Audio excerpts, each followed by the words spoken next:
I want to talk about the emotion code and my experience with it, which all happened by accident, but they say there's no such thing as an accident. So I had done a YouTube, one of my YouTubes, somebody commented underneath it and then basically asked me if I wanted the emotion code therapy done on me, and my intuition said yes to go with this person. He seemed very intelligent, and so I passed out my number, and he contacted me. But I remember on the day thinking, "Oh, probably this will be rubbish." I guess the name of it sounds a bit funny, and these newfangled things like I did primal therapy, which I benefited from, and EMDR, which I didn't benefit from. So I've been through quite a few stuff because my childhood was very abusive. So I know I've got old emotions directing me and making me a certain way, such as most people know about my visit to serial killers Ian Brady and Kev Bianchi, and I still don't really know why that was. I could say, oh, I'm a writer, but actually, I think it is driven by old emotion, and I'd love to get that out. Haven't so far, but I'll just fill in people about what happened. So I spoke to Nick. That's not his real name. I'll call him Nick. And Nick seemed very intelligent. And so I thought, oh, it's nice to talk to someone intelligent, over Christmas. But I thought the therapy would probably be, probably wouldn't work or whatever. Anyway, he started off by talking. I don't know if any of you know about the emotion code or what it is. Basically, this doctor discovered it. He was in a practice, and people were coming in with cancer and all this kind of stuff, and he hated it that he couldn't cure the very root of it. And he found out that at the root of cancer, heart disease, all these kind of things is an emotional stored memory inside you. And I'd known about this when I was, how was I? Gosh, I can't remember. Anyway, a certain point in my life, I remember having an intuition to go to the library, that there would be a book there that I would enjoy. So I went to the library in Uxbridge, looked around, couldn't find anything of my usual stuff that I kind of liked, and left. But there was something within that wouldn't let me leave and kept saying, "No, go back. You haven't found it. You haven't found it. You came here for a reason." So I spoke back to that communication and said, "Well, I've just spent an hour in there. I'm not going to do any more. I'm willing to go back in there, but only if you take me straight to it." So I walked back in the library, went straight to a shelf, put my hand out, and picked up a book called The Primal Scream by Arthur Janov. Took it home, read about it, and it was all about this stored emotion that when we go through traumas or any deep feelings, we store it in our bodies, and a lot of it's stored in the brain. And in the book by John, he's got a diagram where the pain can actually form a darkness that can push into the brain and can affect. It shuts off your emotions. It stops you thinking clearly, and it really debilitates your life, making you, actually disabled, actually unable to function properly, certainly in relationships, but in everything else. And I knew there was something wrong with me. I'd gone to therapists and tried to, but nothing had helped. And they would say things like, "Oh, there's nothing wrong with you," but it's like on the inside, what you're capable of, and I wasn't. I felt like a Ferrari that was driving around like a Mini, and it's hard to say to the therapist as they're looking at you, but actually you think I'm a Mini, but I'm not a Mini, and so it wasn't working out. So I applied, went to live in Los Angeles, and did the primal therapy, which was really brutal. They strip down your boundaries, and they go in for what's hidden, and they do that by just stripping away, literally, not gently stripping. They yank the floorboards up of your house, and it was disorientating. I literally could barely walk down the street, and I could barely walk down the street in a foreign country. So it was really, really bad. I staggered back here. God knows how I got back here. I'd done it, for nearly a year. Came back and literally had to score a bed sit, went in the bed sit, and couldn't do things like go to the shops or, really look after myself. It was pretty bad. And I just remember eating chips every day. It seemed an easy thing to go to the fish and chip shop, buy a bag of chips, and come back. And I couldn't watch telly, anything too stressful. I was just watching Coronation Street, and I put that on, and that was my day. And that went on for quite a while until I found a therapist, and he helped build my strength up after primal therapy. And it did help to a big extent, because it got out all that old emotion and trauma that was really blocking me. And I felt different, and I started to feel something growing inside me, that I interpreted as my real self.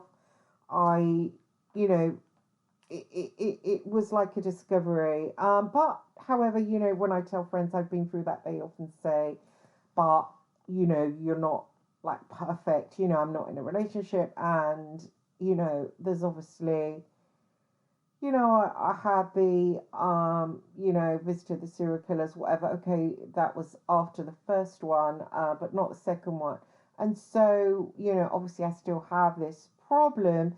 Anyway, so Nick told me how this emotion code is. And this guy, the doctor who discovered it, he said that, you know, getting the feelings out, which is the same as primal therapy, that it causes all these things, and that it's stored in various places, like around the heart, if it's heartache. And, I have the ability to do shamanic healing, to take somebody to a different dimension, do carry out healing on them. People might not believe that. It's irrelevant. But when I do that, I can see things like it looks like jagged glass or a nail in someone's heart area. And but I can't do that to myself. I remember tried to do that to myself. So he said, so the doctor has found out a way of doing it where he does a kind of release on the person, and basically there's a row of emotions called different letters, and then numbered with the different kinds of emotion that you could have blocking you. And basically the practitioner will use a pendulum, and they will find their way into which column it is, which row, whether it's an even or odd number, and then they will go through the emotions there and find out which one it is using the pendulum. And what do they do then? Yeah, okay. For instance, and I will just share about the some of the reactions I had. So basically, he went through the columns, and then Nick went into the various emotions. One of them was despair. So he came to despair, and then he asked the pendulum whether it would be in the earlier part of my life or the later part, and then narrow down the ages. And we came to age 5. And, because I was a doctor, there's pretty lots of trauma and lots of events. But when he said that, actually, I could feel a response. When he was mentioning different emotions, I did feel my body react to the emotion that he would then say it was. So he might say depression, desperation, forlorn, heartache, and then despair, and my body would react to despair, and then he would say yes, it's despair. And then while he was saying what did you experience at age 5, then I would often, while he was doing this, have things come up. So for age 5, I remember that I was dumped by my friend Louise Ravel. Isn't it nice to sort of say things like that out loud? No, it's not that I'm still angry about something that happened when I was 5. I hadn't thought about it, And I'd actually seen this girl later on in my life when I was about 18 at a pub with friends, and she was pregnant, and another girl had slept with her boyfriend, and they were fighting, physically fighting. And then my best friend at the time, Susan, had said, "Oh, you used to be best friends with her, didn't you?" And I remember thinking, "Oh, she heard that from her." And then I kind of wanted to say to her, "How come we stop being best friends?" Because I just had a flash in of her in the school playground saying, "Oh, I can't play with you. I've got Caroline now and the dog." She had the school dog on the lead. And then seeing her in the corridor, and she got moved out of my class. And I remember when I was 18, seeing her wanting to say, what happened back there, just out of curiosity. But I didn't think it affected me. I didn't think I felt bad about it or anything like that. I just, there was curiosity, mystery. It was a mystery. Why does it, but I just thought, maybe I'm boring, maybe I was boring, and so, I didn't really think of it, certainly didn't think of it. But when he said that around 5, that just popped into my head straight away. So he then said, "Are you ready to release it?" And then I said yes. So then what the practitioner does, they go away and get their hands and they stroke it over their forehead and going back over their head. Apparently over that line there's a meridian. I don't know what a meridian is. I haven't got to looking that up yet. So he will stroke that. I think the pendulum will say how many times. It said 6 times. And he will do that 6 times. And basically he has got in sync with me. Now I understand that because I've had people, that I've tried things like soul retrieval on them, and um, you actually get into sync with them. I do understand that whole thing of being in sync with someone and then looking around their body. I can do that myself. So he was like in sync with me. So basically, he then, as me, does that along the meridian, but it should be doing it along my meridian, if you get what I mean. So he did that, and then he said that feeling is released. And that's all there is to it, basically. And then he did it with lots of others. The same thing, column A, column B, and then going through the numbers and the emotions. This is at age, say, 36. Do you recall anything happened that involves heartache or betrayal? There was a lot around that age. Basically, that was Greg Miskew. And Greg Miskew, he hurt me really badly. He betrayed me. And just many other things. There was so much around Greg Miskey. Anyway, there was a lot around anxiety. It was big emotion for me.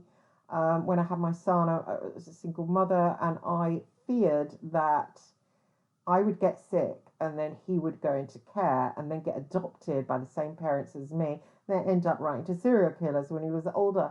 And I was just horrified that he would have the same life as me, that it's been pretty hard.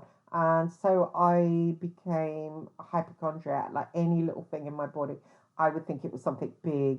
And it was, it was okay because at the time I was working, I had health insurance. So I literally would go and see the GP. The GP would refer me to a specialist.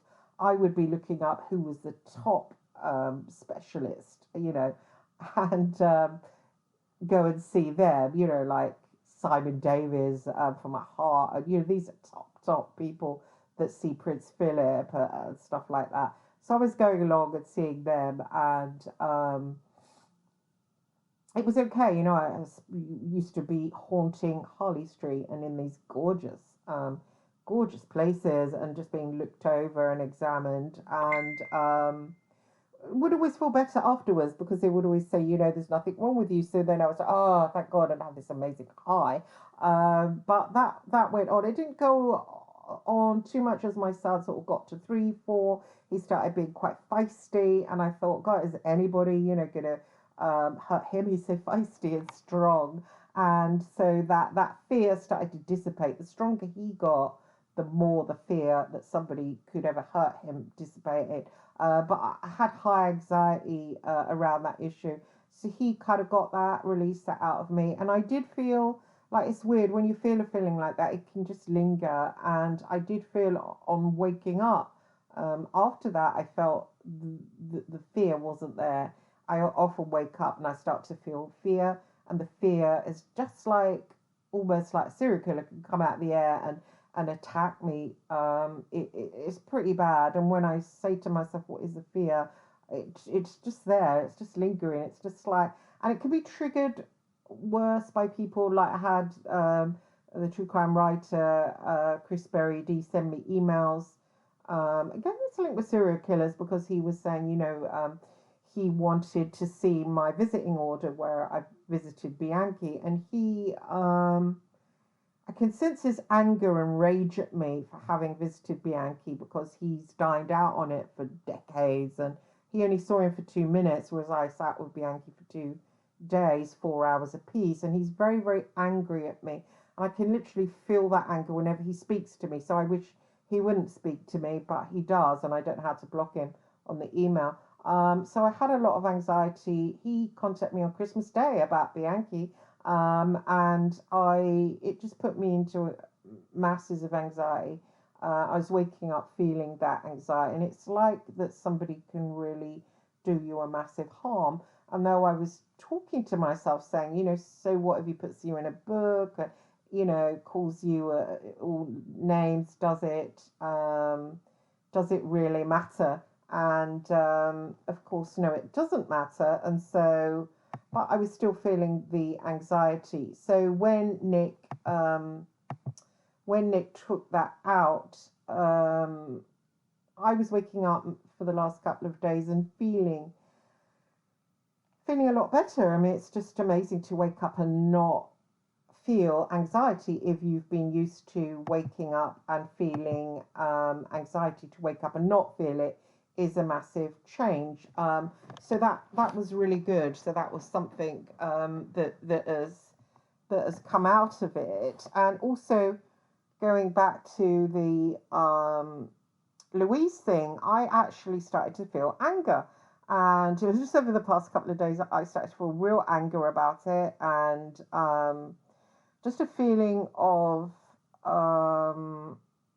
injustice, and a feeling of being really, really angry with her, and a feeling of wanting to say, what did you do that to me for? It was like uncalled for. And because I was quite a sweet little girl, I was pretty under manners, dominated by my mother. Wouldn't say boo to a goose. I knew I couldn't have been mean to her in any way, because I was quite a scared kind of child, and I felt a strong just anger, and the anger went on for a couple of days. I was even going to look her up on Facebook, so I said, well, oh, why do when we were 5, why did you? But it would have been mad, but I literally, it went around my head. I didn't get to looking her up on Facebook, but it occurred to me, the idea to do that, just to get rid of the anger I was feeling. And I started to recognize it in patterns in, wow, it's annoying that's doing that. I was starting to recognize patterns in my relationships with women that I sometimes overreact. If like with some of the truth of women, if I sense rejection, I sometimes overreact around that, or I sense they're against me. I'm really gonna murder the person that's just constantly texting me. Okay, let's try and do something about that. 1 second. And there. And yes, I can be like really overreactive. I think I'm being rejected. And I paired it back to the anger at Louise I didn't even know I had. So that had obviously been stored in me. And whenever in current day situations I feel rejected by a woman, I can react with that same anger, that same injustice. Even if, say, I haven't seen somebody for a long length of time, and I'll feel sort of certain, oh, if they speak to me again, I'm not actually going to bother with them. And I know with other women, they sort of don't really mind that, if they don't hear from somebody for 6 months and then suddenly they appear, I will feel a bit offended around that, and I will sort of be a bit chilly with them. So I always thought that was down to my mother, my issues around women, and if I feel rejected, I can feel very angry. And I know it's not, it's not a parallel with the current day. I should really just ask, as that person doesn't like me, that person is angry with me, blah blah blah, not feel such anger, but I do feel such anger. And actually, it was linked to Louise. So it was pouring out of me, and to the extent that when I was sleeping, I went astrally, but I didn't intend to, but I found myself facing her. And I said to her, "You need to explain to me what went on back there so I can process it." And she wouldn't answer me. So I literally made her explain to me. And then she eventually said to me, and it was weird because the practitioner guy who was helping me suddenly appeared, and he said, "But I'm not helping you so you can do this." And I said, "No, no, no, I need to process this. I need to find out what happened." And she said to me, in this dream, this very vivid dream, which I call astral, she said to me, "It was your parents. You grasped me up for saying something, a rude word. You grasped me up, and your parents, your parents. It was over your parents." And I woke up, and I still didn't really understand, like, what can my parents? Did my parents? Because she got moved to another class. She was moved with another girl, and I remember starting a new year and her being called out, and another girl and her getting moved to another class, which of course went along with her then blanking me forevermore. Um, and it was kind of strange. So still didn't figure it out but I set my mind thinking about that now, what could happen around my parents, and was her being moved into another form, was that linked with my parents, and did my parents play a part in all that? So I started to think, and then the next night, I just woke up with a knowing, and I woke up with a memory of me going to her in the school cloakroom and begging for her forgiveness, and then her not forgiving me, and then having the knowing that I had told my parents that she said the word bum, or bum juice or something like that, and that she had said it to me and I didn't know what it meant. And then I had gone to my parents and said, "What's bum juice?" And they had totally overreacted. They were very strict Catholics, really hysterical around that sort of thing. And they apparently went to the school, complained, she got punished, and then her parents said, "I want her kept away from Christine Hart." And that is how. And suddenly I was like, ba bang, lights went on in my head, and I got the understanding around that her being asked to move to a different form was them covering it up. Oh, the school saying, "Oh, we moved two girls. It's not that obvious. It's just Louise." So she got moved into another classroom with the other girl. And then, of course, her parents must have said not to play with me. That's why it's such an ugly thing when parents tell their little kids not to play with someone. It's kind of disgusting. But presumably it was reacting to anger around my parents grassing up their child. I mean, it's pretty. I mean, whether this all did happen, but I definitely remember going to her and begging for her forgiveness, and she was crying, and I blotted that out. I didn't recall it, but it came back. So processing all this that I didn't even think bothered me, um, and with it came memories, just memories of going to her house, memories of being her friend that I hadn't had for ages, memories of her hair was very bright blonde, memories of her blueness of her eyes, her freckles, loads of details, her navy cardigan that was always, navy jumper that was always too tight for her, was threadbare, the way she smelled, which is like biscuits, this massive amounts of sensory memories popped into my head, the smell of her house, the way it was slovenly, her father just had one leg, her sister was always a bit sneaky. All these memories just bang, right, was like exploding in my head. And the anger just dissipated. The sort of knowing my creepy parents had had a hand in that, should have known. But I didn't really obviously think that it was bothering me.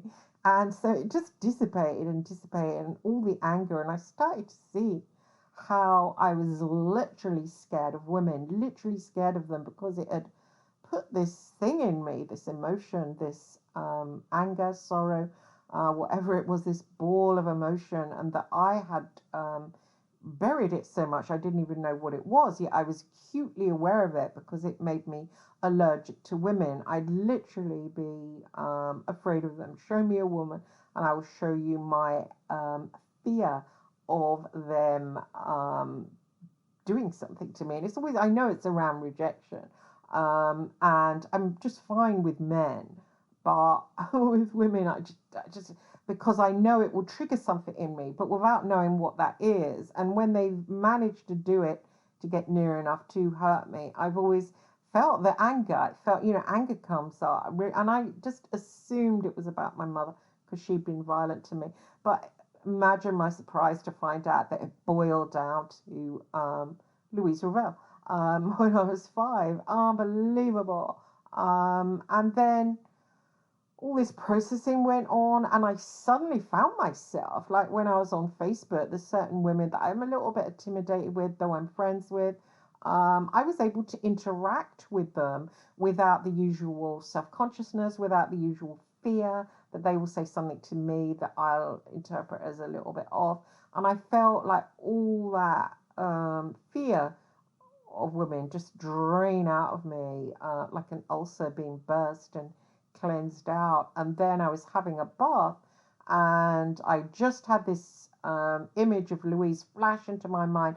And then I felt just this massive feeling of sorrow. And I cried and cried and cried and cried and cried. And then when I finished crying, blow my nose, there's snotter everywhere.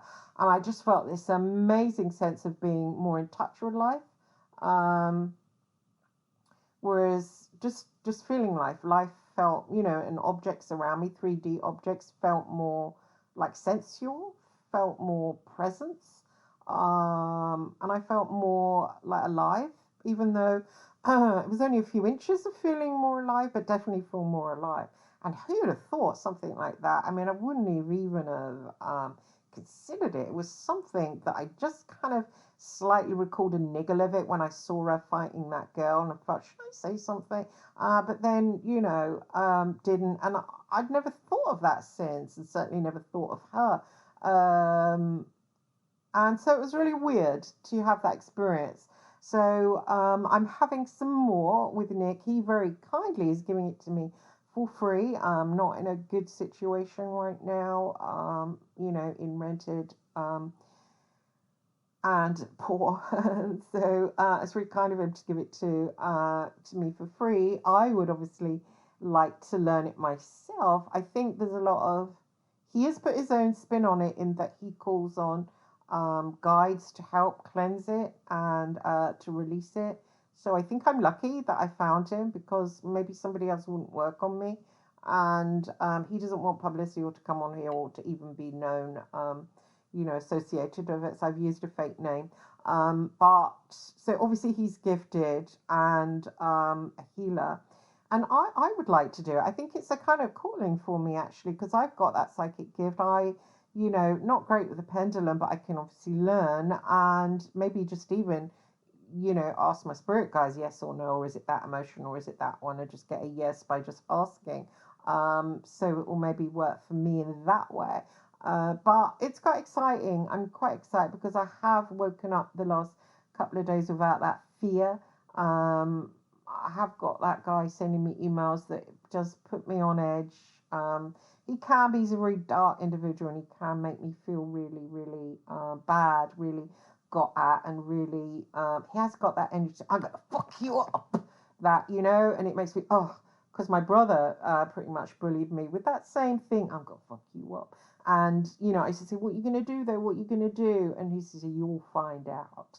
And so I've got a fear around that lodged in me. So when I get another individual that's saying, I'm going to fuck you up. And I know they've got masses of resentment around me. That man's got massive resentment. I met a certain serial killer that doesn't meet anybody, that spent a lot of time. I got the 4 hours, but I resent that because it's something dirty, something I've done that I wish I hadn't done.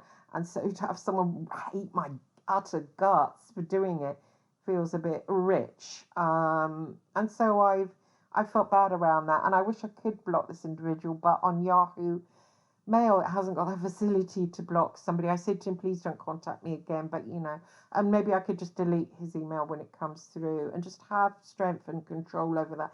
I don't have to be a victim. I don't have to sit in the victim. But obviously, I've got a lot of these balls of pain inside me, and a lot of them do trigger around people and trigger me into old fear. Because, it could happen at any time. And when he was doing the heartache thing, I was literally feeling nails come out of my heart. And in one where he did have Greg, and John Boyle betrayed me both together, I saw loads of swords all stabbed into my back at once. And I saw them, as he was saying, as Nick was saying, I released that. I felt them just drop out of my back. So it's strange how other people can really hurt us, and the hurt can go on and on and on in our lives. It doesn't just go away. We're not, we're supposed to feel energy and then it passes on, but we're supposed to be clear little glasses of water, but we're not. It's just these it's just drops of mud, or like big cockroaches are in that glass of water. And if they pack the glass of water, then you've got no clearness. And so new feelings can't come in, new ideas can't come in, and you enter a glass of water packed with cockroaches, which is a bad place to be, because anybody pokes that glass, it's sort of all the cockroaches go, yeah. And you can't, if you are that glass of water, your life experience is pretty low. It's a pretty low density, and nothing. You can eat loads of green peppers and yellow peppers. It's not going to touch the edges. And it's a sad thing that children that don't have love and have trauma, they're the ones that go out in the world and do get re-traumatized, because people kind of sense it. And it's also like with the Christie emails, they don't stand up for themselves. Like, Nick was saying, you just block him. But it's like, I'm thinking, yeah, but what if he gets me? I need to know what he's doing, what he's planning. Now, this guy, yeah, he can write, loads of nasty things about me in his books, but who cares? Does anyone important read them? Does God judge me on that? No, he's just like, let him crack on. I need to stop thinking other people have the power to destroy me just because they want to, and just because they might say, I'm going to screw you up. It doesn't mean they can, and that is probably a stored feeling around bullying, because it is bullying, around bullying from my brother, who pretty much bullied me every day of my entire life. And I do believe that you can concentrate on certain emotions, like Nick could say, right, let's deal with that fear, for I suppose anxiety, or that fear of being bullied. I don't know what emotion that, I suppose despair, fear, anxiety, apprehension, dread, all those things. I've probably got a ball of that right stuck in my gut, and probably in my head. And what it does, it enables you to, when you've got that going on, you can't interact with other people in a clear way. And also, I felt when he was clearing some of the sadness around Greg Miskew, I noticed my face. Something came out of my face, like a kind of a ache in my cheeks. It sort of like eased, and I thought, whoa. And I thought to myself, how much of past pain and trauma and whatever and things people have done shows in our faces. And people might appear attractive if they've had everyone treating them lovely.